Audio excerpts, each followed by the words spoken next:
माझी रिक्षाची पहिली कमाई.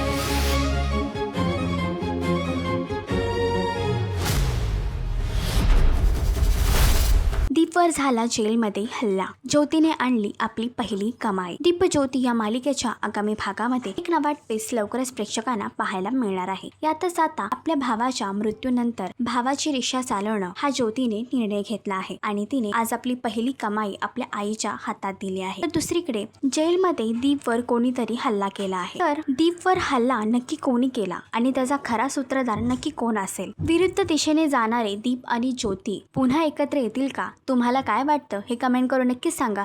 आणि अशीच अपडेट जाणून घेण्यासाठी तुम्ही आमचं चॅनल डेली चक्कर रिजनल हे लाईक, शेअर आणि सबस्क्राईब नक्कीच करा.